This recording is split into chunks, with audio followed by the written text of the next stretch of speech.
the newest addition to the Texas Rangers. It is, in fact, Jake Berger. Good afternoon, sir. How we doing? We're doing very well. Now, we always like to get some background on the newest players that we have. Are you, by chance, a big Chicago Blackhawks fan? Yeah, I kind of I supported them for a while. It's been kind of tough over the last couple of years, but you know, I don't want to make myself seem like a bandwagoner. But yeah, I love Jonathan Toews, and he was my favorite player growing up, and loved watching him. So you know, just kind of fell in love with the Hawks. And then I know in your with one of your previous teams, the White Sox alternate training site was in Schaumburg. I have a lot of family that live in Schaumburg. How cool is that mall in Schaumburg for people who don't know? Yes, Schaumburg's sweet. That was like a awesome setup for an alternate site. You know, the Boomer Stadium there was sweet, and you know, I have fond memories of my time in Schaumburg. So when it comes to Jake getting traded to the Texas Rangers, can you talk about your initial reaction when, whether it was your agent or Miami or the Rangers who called you up? Yeah, it was kind of funny. Me and my wife and I fell asleep around 9:45, and our 2-year-old actually woke up having a bad dream. So we both woke up and, you know, got the call that I'd been traded. And my wife was tending to Brooks, our son, and I was just waiting for her to come out of the room because I was, like, super fired up.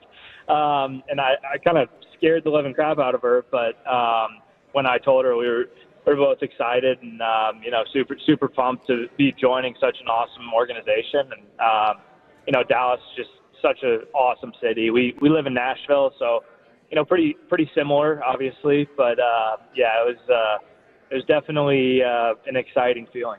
Are you neighbors with Boach? He's in the Nashville area too. Yeah, we actually live somewhat close, so you know, Really? I'm gonna grab some lunch with him over the next few days, and you know, talk to the new skipper. He's a Weller guy. Just putting that out there for you right now. So if you want to get on his good side, hey, what's your relationship like with Skip Schumacher? He comes here to Texas to kind of be a consultant with the team. What's your relationship with him like? Yeah, he was awesome. You know, I loved playing for him in Miami, and you know, him and I have a really good relationship. He's helped me so many ways, not just on the field but off the field, and you know, just kind of taught me how to go about things. And, you know, he's definitely a great dude and hard worker. And, you know, I'm excited that we're in the same organization. Do you think he was a voice in you arriving in Texas then?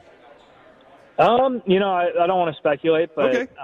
You know, I definitely think he definitely pushed it in the right direction. And, you know, he's awesome, and you know, Pipe obviously was my bench coach as well. So, you know, a lot of guys I worked with over the last 2 years. You use a lot of the same words that Schumacher used to describe you. Yeah. And he's like, hey, he's a winning ball player. He hits the ball as hard as anyone in the league. He's a cage rat. Yeah. So what does it mean to hear these people that you have that admiration for? They have the same admiration right back at you. Yeah, it's an honor, and you know, I grew up in St. Louis, so I watched Skip play all the time in my youth days, and you know, always loved how he played the game, and you know, tried to model that work ethic, and you know, playing the game hard, playing the game the right way after him, and so you know, it's definitely an honor to hear those words from him.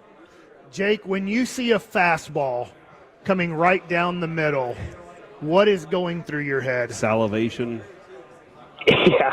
Yeah, licking my lips. Yeah, that's you know, I think that probably started in college at Missouri State. You know, just trying to be on the fastball, and you know, never getting off of it. So you know, if I see one down the middle, it's a great day, and you know, just don't be late, be on time. You know, sometimes it gets you in trouble swinging at the slider in the dirt that looks like one because you're willing it to be a fastball down the middle. But, you know, it's part of it. Can you tell us the difference? And you can change the speeds if you want, but let's say a 94-mile-an-hour fastball to a 98-mile-an-hour fastball. What's the difference from a hitter's perspective?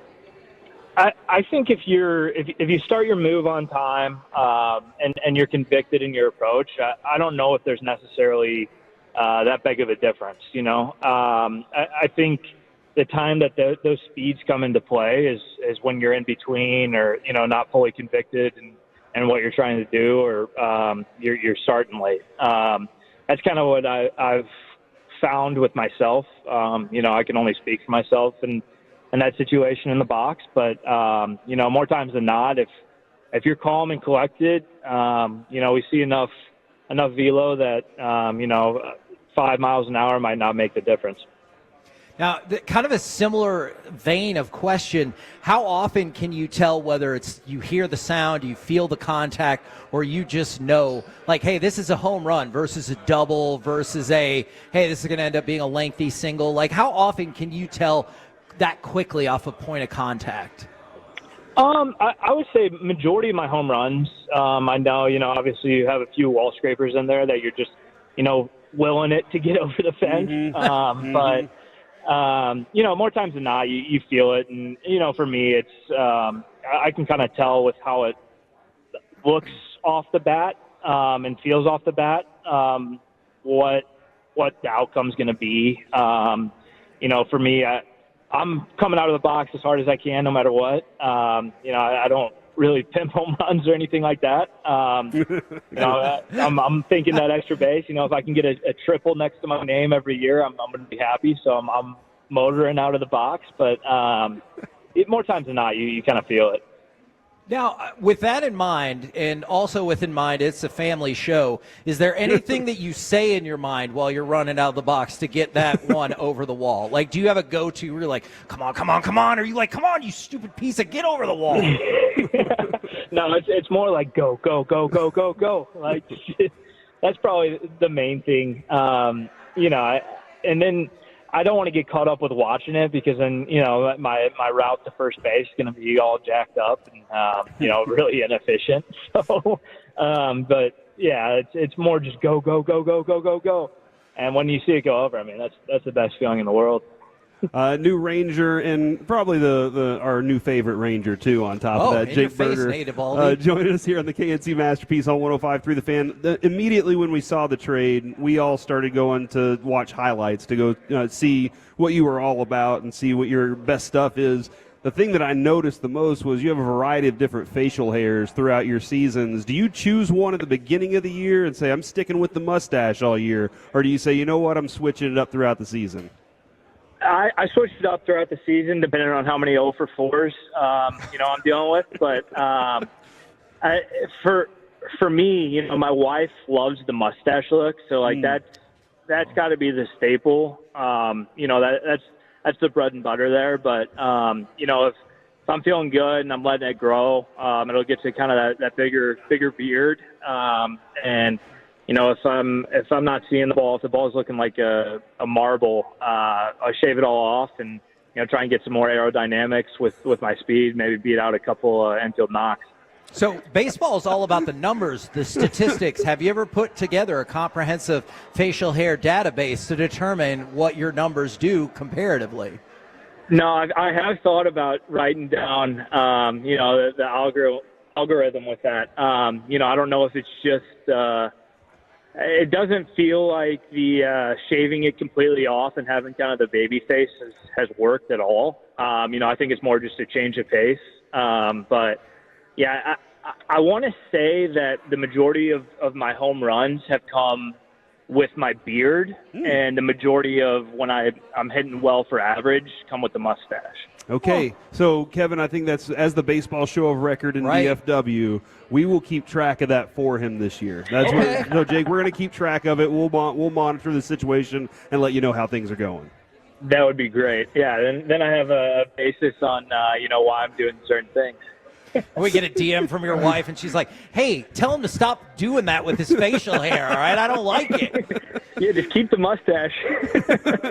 So, Jake, when you got up to the big leagues, the White Sox were a very good team. And then, obviously, that changed with the White Sox last year. The Marlins, didn't have a great season. Neither did the Rangers last year either. But you are going to a team that has aspirations of getting back to the playoffs, of trying to get back to the World Series like they did in 2023. I'm sure you're working very hard before the trade. But how much more motivation is there knowing that you're coming to a team that feels like they can win 90 or more games, that feels like if they get back to the playoffs, they can make another run? Yeah, that's the biggest thing. When I heard the news, that I immediately went to is doing everything I can personally to help the team win as many games as we can and make the furthest push that we can in the postseason. And ultimate goal is to win the World Series. And that starts now. For me, I feel like when I got traded at the trade deadline from Chicago to Miami to help with that postseason push, that was the most fun baseball I've played. And it's not really a me mentality; it's a team mentality. And when you're in that race, it's you get guys picking you up throughout the lineup. You don't feel like the weight of the world's on your shoulders, and it's just playing good team baseball, and that's what I'm about, and that's when I have the most fun. So I'm really looking forward to it and really fired up.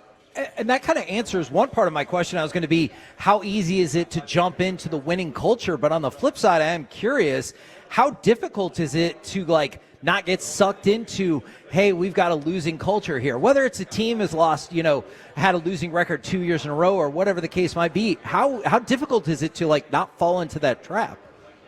Yeah, I mean, that's always the thing is, about the culture, and that's on the foundation that's built. And, this organization has a great baseline, and, obviously won the World Series, and, you're built on the foundation, and you got winners in that clubhouse, and that's what I'm really excited about is getting to learn from all these guys that did win a World Series, and getting to work with them. So that's what I'm mainly fired up about is getting into that culture and getting into that clubhouse, and learning as much as I can.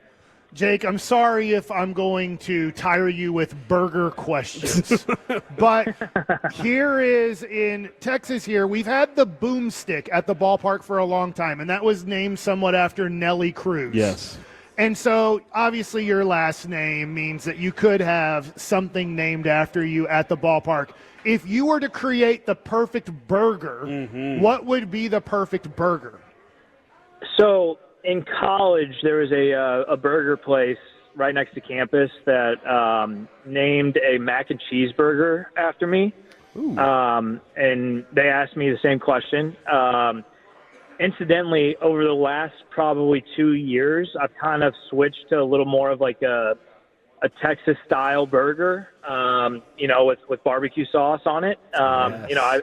I might be wrong with thinking that it is a Texas-style burger, but a little caramelized onion on it. I get some good barbecue sauce on it, and that's kind of what I've made for the family on burger nights in the off season. So it'd probably be something along the lines of that. Now, our show here has decided donuts are done. Yeah. We only eat cronuts now. Have you had a cronut? I have not. Do you know what a cronut is or have an idea of what a cronut is? I have no idea. It is a croissant that they make into a donut. And I'm telling you, Jake, we're going to bring you one. We brought Bochy one last year. He goes, loved it. What are these? And I brought him a cronut, and he was like, yes, they do. They are superior to the donut. That sounds unbelievable. I mean, I don't know why I'm hearing about this for the first time right now. Well, see, we're the baseball show of record, but also when you meet us, the food show of record. We can help out with both of those things.